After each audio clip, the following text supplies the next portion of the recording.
할렐루야, 사랑 축복합니다. 2022년 1월 31일 월요일 새벽기도 오신 여러분들을 주님의 이름으로 사랑하고 축복합니다.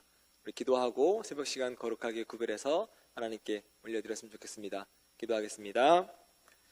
오라 우리가 여호와께 노래하며 우리의 구원의 반석을 향하여 즐거이 외치자. 우리가 감사함으로 그 앞에 나아가며 시를 지어 즐거이 그를 노래하자. 아멘. 모든 신들보다 크신 주님, 그 주님이 나의 아버지라서 너무 감사합니다. 아빠 아버지라 부를 수 있는 은혜와 특권 허락하여 주신 것 감사합니다. 항상 하나님의 자녀로, 하나님의 백성으로, 또 하나님의 증인으로 살아가는 것 자랑스럽게 생각하며 이 땅 가운데서 세상에 지지 않고, 사단에 지지 않고, 세상의 가치에 지지 않고, 세상의 법에 굴복하지 않으며 승리하며 살아가는 저희들의 모든 삶이 될 수 있도록 은혜 더하여 주시옵소서. 설 명절 연휴를 지내고 있습니다. 사랑하는 가족들 만나는데 이 코로나 때문에 두려움이 있지만 하나님 만나는 모든 가족들 지금 지켜주셔서 단 한 명도 확진자 되지 않을 수 있도록, 또 어려움 겪지 않을 수 있도록 하나님께서 지키시고 보호하여 주시옵소서. 오고 가는 발걸음마다 함께 하시고 그 발걸음이 기쁨의 발걸음, 행복의 발걸음 될 수 있도록 은혜 허락하여 주시옵소서. 감사드리며 거룩하신 예수님의 이름으로 간절히 기도합니다. 아멘. 할렐루야. 새벽을 깨우신 성도님들에게 하나님의 은혜와 은총이 더하시기를 주님의 이름으로 간절히 축원합니다. 오늘은 요한복음 9장 1절부터 12절 말씀으로 여러분과 함께 은혜를 나누고자 합니다. 여러분, 운명이라고 하는 단어 가운데 이 동서, 양이 조금 차이가 있습니다. 대체로 기독교 세계관의 영향을 받은 이 서구 문화권에서 이 운명은 이 저항, 극복해야 합니다. 정해진 것이 없다라고 하는 거죠. 그런데 동양은 좀 반대입니다. 동양의 운명에 대한 개념은 수용, 체험, 체념 이런 게 미덕입니다. 그냥 받아들여야 되는 거예요. 이것이 나의 운명이구나 라고 하는 겁니다. 흥미로운 것이 있습니다. 우리가 잘 알고 있는 그 베토벤의 운명이죠. 이 운명 교향곡으로 많이 알고 계시는데 처음에 운명으로 이름이 지어졌습니다. 베토벤이 그 빈이라고 하는 도시에 공원을 막 걷고 있는데 한쪽에서 새가 이렇게 지저귀는 거예요. 딴딴딴딴 딴딴딴딴 그렇게 시작하잖아요. 새가 이렇게 짖지는 않았겠지만 그렇게 들리는 겁니다. 새가 그렇게 지저귀는 소리를 듣고 영감을 받아서 쓴 곡이 우리가 알고 있는 운명이라고 하는 노래입니다. 근데 이 곡을 작곡할 당시에 베토벤이 큰 어려움, 큰 시련을 겪고 있었습니다. 30대 베토벤이었는데 두 귀가 점점 들리지 않는 거예요. 그리고 나폴레옹이 이 빈을 점령하면서 세상 혼란스럽고 자신도 어려움에 겪고 있는 그 시기에 이 운명이라고 하는 곡을 적었습니다. 개인적이든 사회적이든 참 혼란한 시기, 그 베토벤이 산책하고 있던 그 순간 새가 지저귀는 그 소리, 이건 내가 체념해야 되는 것이 아니구나, 이건 이겨나가고 극복해야 되는 삶이구나 라고 생각하면서 베토벤이 운명이라고 하는 걸 적었습니다. 근데 이것이 일본으로 넘어오고 일본에 소개되면서 운명 교향곡이라고 하는 별명으로 붙여졌죠. 우리는 동양으로 넘어와서는 극복의 대상이 아니라 받아들이고 수용하고 그냥 그렇구나라고 체념하는 걸로 바뀌었습니다. 여러분 어떠세요? 운명을 체념하고 계십니까? 수용하고 계세요? 아니면 운명을 적극적으로 저항하고 극복하고 하시려고 하는 마음이 있으십니까? 어떤 자세로 살아가세요?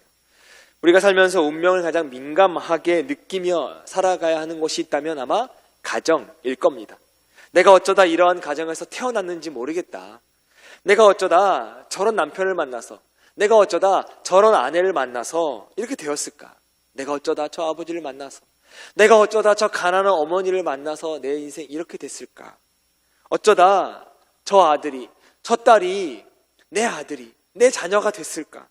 어쩌다 나는 이렇게 가난하고 불행한 가정에서 태어났을까? 어쩌다 나는 이런 불행한 모습으로 살아갈 수밖에 없을까? 이게 정말 과연 나의 운명인가? 라고 하는 생각들 하게 되어 있습니다. 누구나 한 번쯤 이런 생각하며 살아가셨을 것 같아요. 이런 질문을 예수님의 제자들에게도 있었습니다. 어느 날 제자들이 예수님과 길을 가던 중에 날 때부터 맹인된 사람을 하나를 봅니다. 그 궁금증이 생겼어요. 9장 2절입니다. 선생님, 이 사람이 눈먼 것이 자신의 죄 때문입니까? 아니면 부모의 죄 때문입니까? 누구 때문에 저렇게 날 때부터 맹인으로 태어났습니까? 라고 하는 질문을 합니다. 이런 운명에 대한 질문이 우리를 괴롭힐 때 우리가 할 일이 있다는 거지. 난 왜 이렇게 가난하게? 난 이렇게 어려운 환경에서 저 부모가 내 자녀가 왜 이렇게 만났을까? 이런 가정을 만들 수밖에 없었을까라고 하는 그 운명 앞에 우리가 해야 될 생각이 있다는 거지. 뭐냐면 여러분, 운명을 탓하지 마시기를 바랍니다. 3절 보세요. 이 사람이 지은 죄는 자신의 것도 아니고 부모가 지은 죄도 아니라고 이야기해요. 당시 유대인들은 그 율법주의에 근거한 인과론, 즉 원인이 있어야 결과가 있다는 거죠. 이 결과가 그냥 나오지 않는다. 뭔가 원인이 있었기 때문에 결과가 나온다. 맹인이다? 그러면 뭔가 죄를 지었기 때문에 이렇게 하나님에게 벌을 받아서 눈먼 사람으로 살은 것이다. 그 죄가 자신의 죄냐? 아니면 부모의 죄냐? 아니면 조상의 죄냐? 라고 생각했습니다. 원인이 있다는 거예요. 또 하나는 결과론, 운명론입니다. 자연현상이나 인간사 이미 모두 정해져 있는 운명이기 때문에 변형시킬 수 없다. 그 누구도 바꿀 수 없다라고 하는 게 운명론이죠. 이 인과론과 운명론의 영향을 그 당시 사람들이 받고 있었어요. 그러니까 날 때부터 맹인된 이 불행한 삶은 어떤 죄, 자신의 죄, 부모의 죄, 조상의 죄 때문에 생긴 거다라고 하는 생각이 지배적이었습니다. 근데 예수님은 이러한 생각을 단호하게 거부하세요. 그렇지 않다라고 하는 거예요. 한국인으로서 운명을 탓하기보다는 그 운명을 개척해 나가고 수용하고 그 절망의 자리에서 일어난 대표적인 사람이 있다면 저는 가수 인순이 씨라고 생각합니다. 전쟁 후 가장 한국인에게 불행의 대명사가 있었다면 누구였냐면 혼혈합니다. 한국인 어머니와 주한미군 근무하던 아프리카계 미국인 아버지로 태어난 사람이 바로 혼혈아 인순이 씨였어요. 처음에 그녀는 차별과 소외의 연속으로 살았습니다. 피부색이 다르잖아요. 아버지는 아내의 임신을 알고도 미국으로 떠납니다. 태어나서 아버지 얼굴을 본 적이 없어요. 그래서 가정 형편이 어려웠습니다. 아버지가 없으니까요. 고등학교 진학조차 포기해야 했습니다. 자신의 운명을 탓할 수 있습니다. 받아들이고 나는 그렇게 살아야지, 대충 살아야지 라고 생각할 수도 있었습니다. 그러나 그녀는 원망 대신 용서를 선택합니다. 그녀는 미움 대신 사랑을 선택했어요. 인순이 씨는 이렇게 아버지를 고백합니다. 내 아버지는 한국에 폐를 끼치러 온 사람이 아니다. 한국을 도우러 오셨던 분이다 라고 말합니다. 그래서 1999년 워싱턴 DC에서 한국전 참전 노병들을 향해서 이렇게 고백합니다. 당신들 모두가 내 아버지입니다 라고 이야기해요. 우리 아버지도 얼굴은 모르지만 한국을 도와주기 위해서, 전쟁에서 승리하기 위해서 온 내 아버지입니다 라고 고백하는 거죠. 인순이 씨가 참 많은 노래를 발표하기도 하고 히트곡도 굉장히 많습니다. 그런데 그녀가 부른 수많은 노래 중에 전 이 노래가 참 좋더라고요. 제목 거위의 꿈이라고 한 노래입니다. 가사가 이래요. 그래요, 난 꿈이 있어요. 그 꿈을 믿어요. 나를 지켜봐요. 저 차갑게 서 있는 그 운명이라는 벽 앞에 당당히 나는 마주칠 수 있어요 라고 고백해요. 혼혈아로 태어나서 수많은 어려움 겪을 수밖에 없었던 인순이 씨는 그 자신의 운명을 탓하지 않고 운명이라는 벽 앞에 마주하기로 했습니다. 우리도 그럴 수 있을까요? 3절에 보면 예수님은 날 때부터 맹인된 이 사람이 자기의 죄나 부모의 죄 때문에 그렇게 된 것이 아니라고 말씀하신 후에 더 의미심장한 말씀을 하십니다. 그에게 하나님이 하시는 일을 나타내고자 하심이라 라고 하는 거지. 뭐예요? 그 불행의 배후에 하나님의 선하신 계획이 있다는 거예요. 이걸 신학에서는 뭐라고 이야기하냐면 하나님의 주권이라고 이야기합니다. 사도 바울의 고백이 생각나요. 로마서 8장 28절에 하나님을 사랑하는 자 곧 그의 뜻대로 부르심을 입은 자들에게는 모든 것이 협력하여 선을 이루느니라. 여기 모든 것이라고 한 단어는 다 포함하는 겁니다. 나에게 다가온 운명, 가슴 아픈 상처, 나를 어렵게 하는 환경, 정말로 떼어내고 싶은 어떠한 부분, 그 모든 걸 다 포함하는 겁니다. 어두운 부분, 슬픈 부분, 우리의 가슴을 짓누르고 있는 그 모든 부분들을 포함하는 겁니다. 그걸 다 누구에게 맡긴다고요? 하나님에게 맡긴다. 하나님의 주권 아래에 있다. 하나님의 주권하심을 신뢰한다라고 고백하는 것이 로마서 8장 28절 사도 바울의 고백이었다는 거죠. 구약의 요셉이 그것을 아주 증명합니다. 요셉은 어려서부터 꿈 한번 이야기 잘못해서 형들에게 왕따 당하고 놀림당하고 미움을 사서 구덩이에 던져지게 되고 애굽 땅 바로의 친위대장 보디발의 집에서 가까스로 신임받아서 가정 총무가 됐는데 그 보디발의 아내의 유혹 때문에 억울하게 옥살이를 하게 됩니다. 그 모든 역경을 다 이겨내고 마침내 국무총리 자리에 오르게 됩니다. 그리고서 흉년이 들었을 때 애굽 땅에 구걸하러 양식을 구하러 온 형들을 마주하게 됩니다. 그리고 이렇게 이야기해요. 창세기 45장 5절 말씀입니다. 당신들이 나를 이곳에 팔았다고 해서 근심하지 마소서. 한탄하지 마세요.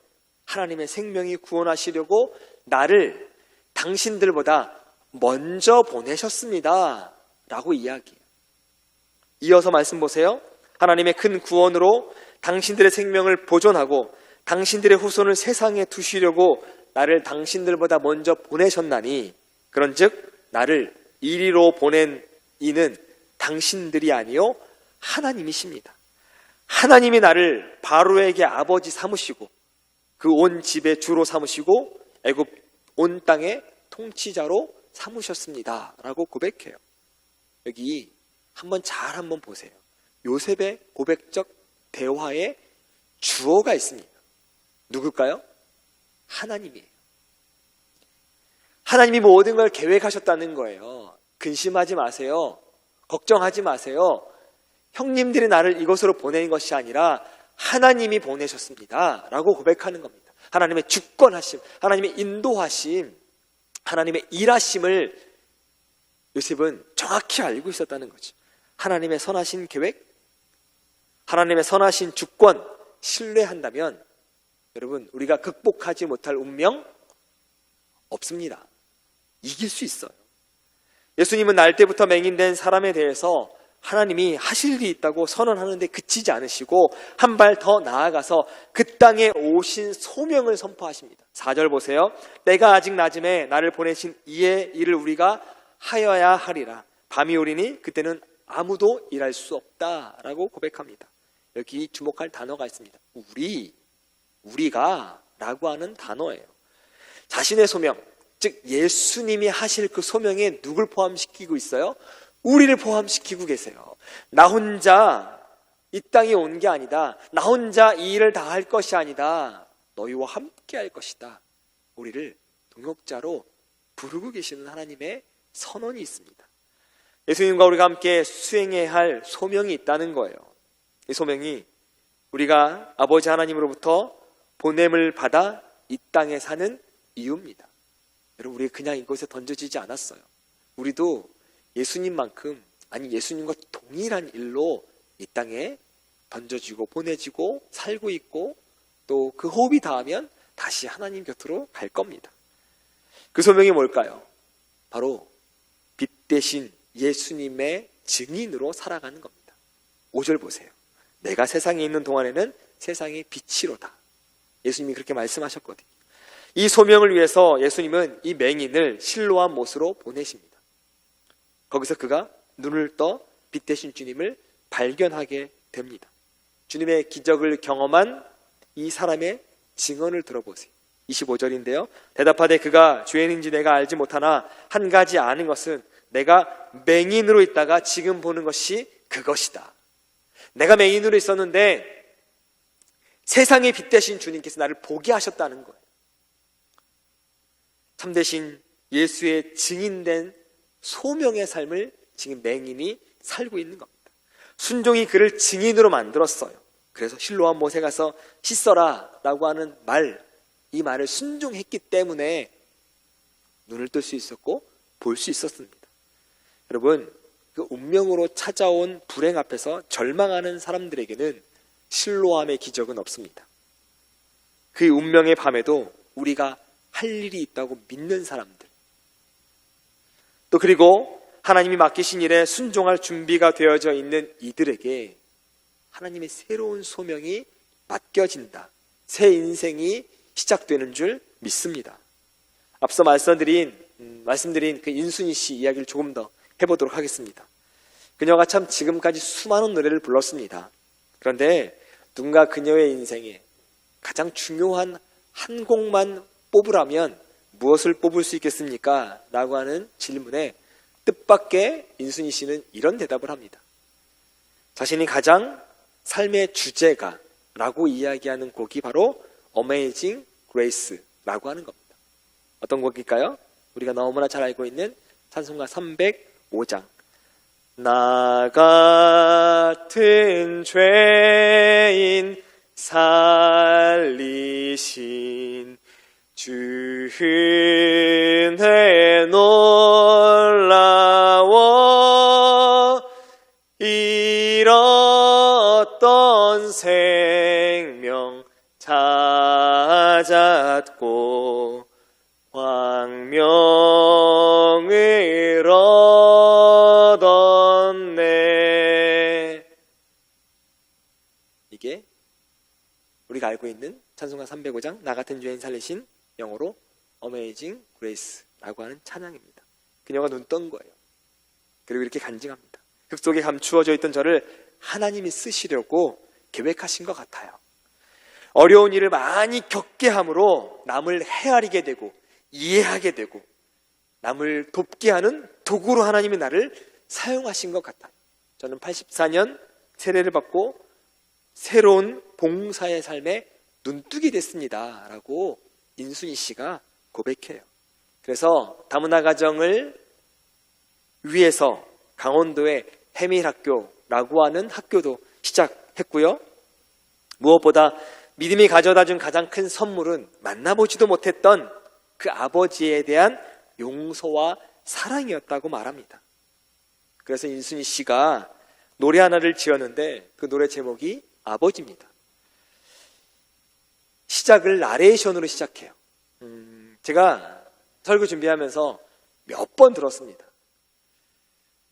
그 감정을 다 담지 못하는 것이 너무나 안타까울 뿐입니다. 인순이 씨가 직접 하시는 걸 한번 찾아보셨으면 좋겠어요. 인순이 씨 아버지, 유튜브에서 인순이 아버지라고 치면 들으실 수 있습니다. 꼭 한번 찾아 들어보시기 바랍니다. 제가 앞부분만 그 감정을 다 담지 못하겠지만 잠깐 읽어드리면 이렇게 됩니다. 어릴 적 내가 보았던 아버지의 뒷모습은 세상에서 가장 커다란 산이었습니다. 지금 제 앞에 계시는 아버지의 모습은 어느새 야트막한 둔덕이 되었습니다. 부디 사랑한다는 말을 과거형으로 하지 마십시오 라고 나레이션을 하고 노래를 하기 시작합니다. 꼭 한번 찾아보시기 바랍니다. 가정에서 경험한 어떤 상처로 삶의 무게가 무거운 우리에게 하나님은 그 운명을 탓하지 말고 극복하라고 말씀하십니다. 원망을 감사로 바꾸고 미움을 사랑으로 바꾸고 이제는 그 상처받은 이웃을 안아주는 소명의 삶을 살으라고 우리에게 말씀하시는 줄 믿습니다. 바로 우리가 신앙생활을 하는 이유가, 예수를 믿는 이유가 바로 이겁니다. 빛 대신 주님의 증인이 되기 위해서. 사랑의 약대교회 모든 성도님들 모두가 그 예수님, 빛 대신 예수님의 증인으로 살아가시면서 그 어려운 운명을 극복하시고 예수님이 우리에게 주셨던 그 사랑을 세상 가운데 흘려보내주는 선한 영향력을 끼치는 여러분 되시기를 주님의 이름으로 간절히 축원합니다. 기도하겠습니다. 사랑관에 많으신 하나님, 우리에게 주어진 운명이 있습니까? 주님 분명히 없다 말씀하셨습니다. 극복할 수 있다고 말씀하셨습니다. 그저 그 운명은, 그저 그 고난은 주님의 일을 나타내기 위해서 잠깐 지나가는 홍영이라고 이야기하시는 줄 믿습니다. 운명으로 받아들이지 않게 하시고 주님이 나를 통해서 일하신다라고 하는 긍정적 믿음을 갖고 그 운명을 주님이 주시는 힘과 능력, 그리고 주님과 손붙잡고 걸어가면서 이겨나가는 복된 성도님들 될 수 있도록 은혜 더하여 주시옵소서. 감사드리며 거룩하신 예수님의 이름으로 간절히 기도합니다. 아멘. 지금부터 요한복음 9장 1절부터 12절 말씀 안으로 들어가셔서 하나님의 은혜를 깊이 누리시길 바랍니다. 예수께서 길을 가실 때에 날 때부터 맹인된 사람을 보신지라. 제자들이 물어 이르되, 라삐요, 이 사람이 맹인으로 난 것이 누구의 죄로 인함이니이까? 자기니이까 그의 부모니이까? 이 사람이나 그 부모의 죄로 인한 것이 아니라 그에게서 하나님이 하시는 일을 나타내고자 하심이라. 때가 아직 낮음에 나를 보내신 이의 일을 우리가 하여야 하리라. 밤이 오리니 그때는 아무도 일할 수 없느니라. 내가 세상에 있는 동안에는 세상의 빛이로라. 이 말씀을 하시고 땅에 침을 뱉어 진흙을 이겨 그의 눈에 바르시고, 실로암 못에 가서 씻으라. 실로암은 번역하면 보냄을 받았다는 뜻이라. 이에 가서 씻고 밝은 눈으로 왔더라. 이웃 사람들과 전에 그가 거린인 것을 보았던 사람들이 이르되, 이는 앉아서 구걸하던 자가 아니냐? 그 사람이라. 아니라 그와 비슷하다. 내가 그라. 그러면 내 눈이 어떻게 떠졌느냐? 예수라 하는 그 사람이 진흙을 이겨 내 눈에 바르고 나더러 실로암에 가서 씻으라 하기에 가서 씻었더니 보게 되었노라. 그가 어디 있느냐? 알지 못하노라.